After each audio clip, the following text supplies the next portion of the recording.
Olá, amados, graça e paz. Aqui é Catiane Lins, do Ministério Vida. É uma alegria estarmos juntos mais um dia compartilhando a palavra de Deus.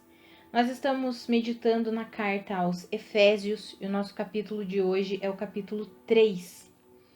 Nesse capítulo, o apóstolo Paulo continua o que ele já estava falando ali no capítulo 2, que nós vimos ontem, que em Cristo Jesus ele anulou em seu próprio corpo a lei dos mandamentos expressa em ordenanças, e o objetivo disso era criar em si mesmo, ou seja, em Cristo Jesus, uma nova humanidade, não mais ter a diferença entre Israel e os gentios.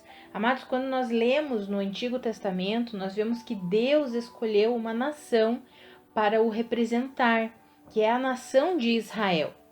E nós podemos aprender com essa carta aos Efésios que o intuito de Deus na manifestação de Cristo Jesus, nós já vimos lá no capítulo 1, que está escrito que na plenitude dos tempos, na dispensação da plenitude dos tempos, aprouve ao Senhor que Cristo Jesus se manifestasse, e ele fez convergir em Cristo todas as coisas. Ou seja, o intuito era que não mais apenas Israel fosse a nação escolhida para representar a Deus. Deus queria que todo aquele que crê pudesse representar a Deus, pudesse se tornar uma nova vida, uma nova criação, uma nova humanidade em Cristo Jesus. Então, quando Jesus Cristo realizou a sua obra, foi em favor tanto da nação de Israel quanto dos gentios, ou seja, daqueles que não são judeus. Em Cristo Jesus, Deus estabeleceu a paz. Todo aquele que deposita sua confiança em Cristo Jesus tem um relacionamento de paz com Deus. Por quê? Porque o pecado original, que trouxe a corrupção para a natureza humana, separou o homem de Deus, separou o homem de uma comunhão plena com Deus. Porque é impossível ao ser humano com uma natureza corrompida ter uma comunhão completa com Deus, ter um relacionamento de paz com Deus, porque o pecado faz separação entre Deus e o homem. Por isso que Deus enviou Jesus Cristo para resgatar o homem, para reestabelecer esse relacionamento de paz entre o ser humano e Deus. E por meio de Cristo Jesus, por meio da obra de Cristo Jesus, nós temos essa reconciliação, ou seja, fomos colocados, unidos a Deus novamente, fomos reconciliados com Ele. Temos agora um relacionamento de paz.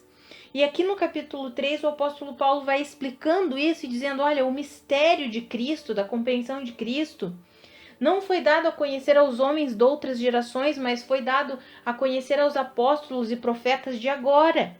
E o que esse mistério significa? Que mediante o evangelho, os gentios são co-herdeiros com Israel. Eles se tornam membros de um mesmo corpo. Ou seja, as promessas que Deus havia feito a Israel de uma redenção também é para os gentios. Nós já vimos isso quando nós estudamos a carta aos Romanos, quando nós estudamos a carta aos Gálatas. Nós já vimos que Deus fez uma promessa lá em Abraão. Em Abraão foi prometido que tanto os descendentes físicos de Abraão, que é a nação de Israel, o povo de Israel, quanto aqueles que seriam descendentes, digamos assim, espirituais, que teriam a mesma fé que Abraão teve, todas as nações da terra seriam abençoados por meio de Abraão, por meio do descendente de Abraão, que é Cristo Jesus. Vou fazer um adendo aqui, amados. Quando nós falamos sobre isso, eu já mencionei aí, quando eu meditei no capítulo 1 com vocês, o estudo que nós temos sobre dispensações bíblicas, que é bem interessante, que nos mostra como que Deus administra toda essa questão da nação de Israel. Nós já vimos ao estudarmos a carta aos Romanos, que não é porque em Cristo Jesus Deus estabeleceu que tanto judeus quanto gentios, todo aquele que crê em Cristo, nasce de novo, se torna um só corpo em Cristo Jesus. Mas não é porque por causa disso que Deus abandonou a nação de Israel. Muitos acabam equivocadamente interpretando que então Israel não existe mais. Não é o que nós compreendemos ao estudarmos a carta aos Romanos, como nós já vimos. Romanos capítulos 9, 10 e 11 nos explicam que Deus não abandonou a nação de Israel. Nós podemos compreender que Israel ainda vai crer em Cristo Jesus como o Messias. Mas lá nós encontramos, lá na carta aos Romanos, que eles vão crer só depois de chegar à plenitude dos gentios, ou seja, Deus mesmo endureceu o coração do povo de Israel em nosso favor, para que a gente receba a plenitude do evangelho. Então depois Israel será salvo. Mas nós somos um só corpo em Cristo Jesus. No momento, Israel como nação ainda não crê em Cristo Jesus, mas vai chegar o momento que eles vão crer. Se você quiser entender um pouquinho mais sobre isso, baixe o nosso estudo lá de dispensações bíblicas, assista a videoaula, fica um pouquinho mais claro. Isso nós veremos futuramente, quando tivermos um estudo de escatologia, vai ficar bem claro essa questão de Israel, a nação de Israel, quando vai crer em Jesus Cristo. Enfim, o que eu quero colocar aqui para vocês é que nesse capítulo o apóstolo Paulo nos dá esse ensino de que em Cristo Jesus, mediante o evangelho, tanto gentios quanto Israel se tornam membros de um único corpo. Ou seja, Deus realizou essa obra em Cristo Jesus, para não ter mais apenas uma nação que o represente, mas ter também todos. Todos, é o que nós vemos em Romanos capítulo 1, versículo 5. Que vira e mexe eu menciono esse versículo com vocês, né? Que Deus chamou de todas as nações um povo para a obediência que vem da fé. Ou seja, Deus nos chama, não importa de qual nação, de qual etnia nós somos, Deus chama a todos. Infelizmente, nem todos depositam a sua fé em Cristo Jesus. Por isso que nem todos serão salvos, mas a salvação é para todos. Cristo Jesus morreu e ressuscitou para toda a humanidade, mas existe um meio pelo qual nós acessamos tudo isso, que é pela fé. E infelizmente nem todos crerão, nem todos creem em Cristo Jesus. Então aqui nesse capítulo 3 ele vai falar sobre essa questão de Israel e gentios por meio do evangelho se tornarem membros de um mesmo corpo. E aí ele fala ali que a intenção dessa graça. Esse texto eu quero ler com você. Eu vou ler aqui dos versículos 10 até o 12. Está escrito assim: a intenção dessa graça era que agora, mediante a igreja, a multiforme sabedoria de Deus se tornasse conhecida dos poderes e autoridades nas regiões celestiais, de acordo com o eterno plano que ele realizou em Cristo Jesus, o nosso Senhor, por intermédio de quem temos livre acesso a Deus em confiança pela fé nele. Amados, olha que interessante, toda essa graça que Deus derramou, ou seja, quando nós lemos desde a criação do homem, a queda, e nós vemos Deus atuando com a humanidade até chegar a esse ponto que Deus mesmo chama de dispensação da plenitude dos tempos, que ele entrega Jesus Cristo em favor de toda a humanidade. E nós estamos vivendo exatamente nesse período, o período da graça de Deus, o período da revelação, da manifestação da igreja, que é o corpo de Cristo. A palavra está nos dizendo aqui que a intenção dessa graça era que agora, exatamente nesse tempo que nós vivemos, nessa era que nós vivemos, a igreja, por meio da igreja, fosse revelada a multiforme sabedoria de Deus. E essa sabedoria ficasse conhecida dos poderes e autoridades nas regiões celestiais. Em outra versão diz, no mundo espiritual. Amados, isso é muito importante para nós percebermos. Muitas vezes nós vivemos apenas fixado naquilo que os nossos olhos naturais enxergam. Mas olha que coisa extraordinária, amados, existe um mundo espiritual. E quando Deus revelou, manifestou Cristo Jesus e por meio da fé em Cristo estabeleceu a igreja, hoje nós vivemos na era da igreja, a manifestação da igreja de Cristo Jesus. Deus queria provar, ou provar não, mas mostrar, tornar conhecido para quem a multiforme sabedoria dele? Para o reino espiritual. O reino espiritual é real, nós não enxergamos com os nossos olhos naturais, mas precisamos entender que o reino espiritual é real, amados. E nós precisamos compreender que nós pertencemos ao reino espiritual. Nós já vimos ontem no capítulo 2 que aqueles que não depositam a sua fé em Cristo Jesus permanecem debaixo do governo de quem? Do espírito que atua nesse mundo aqui. Sabemos que é Satanás. Mas nós que depositamos a nossa confiança em Cristo, que somos membros da igreja de Deus, nós agora estamos debaixo do governo do Espírito Santo, debaixo do reino de Deus. Amados, o reino espiritual é real. Precisamos entender isso. E quando nós nos posicionamos em confiança na obra de Cristo Jesus, quando nós nos posicionamos sabendo que somos filhos de Deus por causa de Cristo Jesus, não é mérito nosso, é mérito de Deus. E nós recebemos essa graça, esse favor. Amados, o mundo espiritual enxerga aquela pessoa pertence a Deus. Não tem autoridade para tocar nela, não tem autoridade para mexer nela. Nós já vimos, estudando o capítulo 1, nós temos o selo que nos garante que somos de Deus, que pertencemos a Deus, que somos propriedade de Deus. Qual que é esse selo? É o Espírito Santo que em nós habita.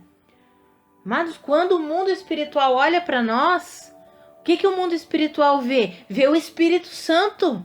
Vê o sangue de Jesus derramado sobre nós. Nós precisamos nos apropriar dessas verdades. Precisamos nos agarrar a essas verdades. Nós vivemos pela fé em Cristo Jesus, pela fé na obra de Cristo Jesus. E precisamos nos render a isso, em completa confiança nisso. E podemos ver aqui por esse texto o quanto o reino espiritual é real e o quanto Deus quis, agora, nesse tempo, por meio da igreja, mostrar a sua multiforme sabedoria ao reino espiritual. Então, quando o reino espiritual nos enxerga, ele vê Cristo Jesus em nós, o sangue de Cristo Jesus, olha e vê o Espírito Santo de Deus habitando em nós. Nós precisamos tomar posse dessa verdade, amados. Muitos crentes aí vivendo amedrontados, vivendo cheio de temores, de dúvidas, de aflições. Toma posse da verdade de que você tem o Espírito Santo habitando em você. O inferno não comanda mais a sua vida. O príncipe do poder do ar não tem mais poder sobre você. Quem tem poder sobre você é o Espírito Santo de Deus. É Cristo Jesus. É o Senhor quem resgatou você. Quem mudou você de reino. Você não está mais no império das trevas. Agora você está no reino de Cristo Jesus. Se agarra a essas verdades, meu amado, minha amada, e vive em fé na suficiência de Cristo Jesus. E concluindo esse capítulo, o apóstolo Paulo faz uma oração extraordinária. E uma das coisas dessa oração que mais me chamam a atenção é que ele ora para que os irmãos conhecessem o profundo amor de Deus por eles. E aí ele diz assim, que ele orava para que os irmãos conhecessem o amor de Cristo, para que eles pudessem ser cheios de toda a plenitude de Deus. Amados, quando nós conhecemos o amor de Deus e recebemos plenamente esse amor, nós começamos a ser cheios da plenitude de Deus, porque Deus é amor. Não deixe que ninguém roube o amor de Deus por você. Ele manifestou esse amor entregando Cristo Jesus. Nós já vimos isso ontem, que ele quis mostrar a grandeza da sua graça, as riquezas da sua graça, demonstrada em sua bondade para conosco ao entregar Cristo Jesus. Cristo Jesus é a manifestação do amor de Deus por nós. Receba plenamente esse amor, viva fundamentado nesse amor, porque o amor é o elo perfeito, o amor é o vínculo perfeito, é aquilo que nos une perfeitamente a Deus e nos une perfeitamente como membros do mesmo corpo, um ao outro, como irmãos em Cristo Jesus. Por isso que nós precisamos receber, conhecer esse amor e receber, para que sejamos cheios de toda a plenitude de Deus. E assim como eu fiz lá em Efésios capítulo 1, que tinha uma oração, eu quero fazer hoje também. Quero orar o que o apóstolo Paulo orou pela igreja dos Efésios, eu quero orar pela sua vida em nome de Jesus. Vamos orar? Pai, em nome de Jesus, eu me coloco de joelhos em oração pela vida dos meus irmãos, Pai. Pai, eu oro para que eles, com as suas gloriosas riquezas, Senhor, eles conheçam essas riquezas que o Senhor tem e eles sejam fortalecidos por meio do seu poder, por meio do seu Espírito. Ah, Pai, eu oro para que eles sejam arraigados, alicerçados em amor e que eles possam conhecer, compreender, Pai, a largura, o comprimento, a altura, a profundidade do seu amor por eles. Amor que excede todo conhecimento. Para que eles sejam cheios, Pai, cheios de toda a plenitude do Senhor. Pai, eu oro pela vida dos meus irmãos. Ah, Senhor, eu clamo para que de fato eles conheçam plenamente o amor que há em Cristo Jesus. Pai, que os meus irmãos possam viver plenamente esse amor, enraizados nesse amor, que é o vínculo perfeito, é o amor perfeito que expulsa todo medo, é o amor perfeito que nos enche da tua plenitude, que nos enche da tua presença, Senhor. Que os meus irmãos conheçam esse amor em nome de Jesus. Amados, que a graça e a paz de Cristo sejam multiplicadas sobre a sua vida. Um grande abraço e até amanhã.